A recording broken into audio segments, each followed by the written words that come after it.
Alors le code de la route au Cambodge. Le code de la route au Cambodge c'est très particulier parce qu'en fait il n'y en a aucun.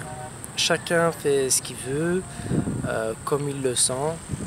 Les feux c'est juste pour décorer, les lignes au sol ça n'a pas vraiment d'importance. On peut être à 5 sur la moto, le casque c'est un accessoire de mode. Enfin, tous ces petits trucs et aussi le sens de la route, très important chez nous mais pas ici. Apparemment ici on ne sait pas encore si on roule à gauche ou à droite. Donc Ça, c'est très particulier à voir. Et en plus de ça, les policiers sont à chaque carrefour. Maintenant, les policiers, ils sont là, mais ils sont là juste pour les touristes.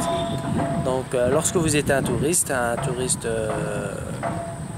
où ça se voit, on voit ça à votre visage. Et donc là, on vous arrête. Et là, pour vous faire lâcher le bifton, ben, on doit trouver une petite erreur. Que ce soit la chemise mal fermée ou bien vous vous êtes pas brossé les dents. Donc là, c'est une amende. Donc moi aussi, on m'a arrêté. On m'a dit, on m'a arrêté, on m'a mis sur le côté. J'ai présenté mon permis international, très important. Il faut toujours l'avoir avec soi. Et ensuite, donc on a dû trouver l'erreur. Moi, ce qu'on m'a dit, c'est que ben, j'avais mes phares allumés en pleine journée. C'est vrai, petit oubli de ma part, je les avais complètement oubliés de la veille. Et donc, on m'a demandé de payer une amende. Donc, je comprenais pas, à mon avis, c'était très écolo, ces flics.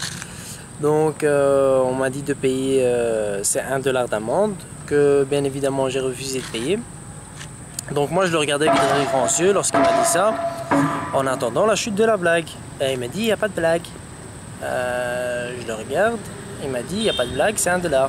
Je fais écoutez, moi je ne vais pas payer $1. En plus votre blague elle est pas marrante. Donc il m'a dit alors la moto elle va rester là. Je dis ok, il n'y a pas de problème.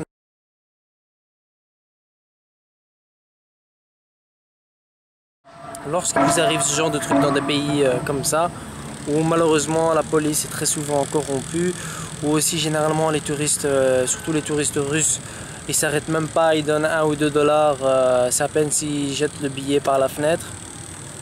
Donc dans ce genre de pays-là, qu'est-ce que vous faites? Vous vous arrêtez, donc vous vous asseyez à côté d'eux et vous attendez. Vous prenez votre téléphone, vous faites semblant d'appeler quelqu'un et vous attendez quelques minutes jusqu'à ce qu'on vienne vous chercher.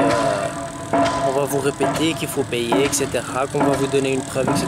Vous laissez couler, vous vous énervez surtout pas. Et ensuite, après ça, vous attendez encore patiemment. Et ensuite, on va venir vous chercher, on va dire, parce qu'il faut savoir qu'on n'aime pas aussi que les touristes se fassent trop arrêter. Il ne faut pas qu'il y ait une mauvaise image du pays.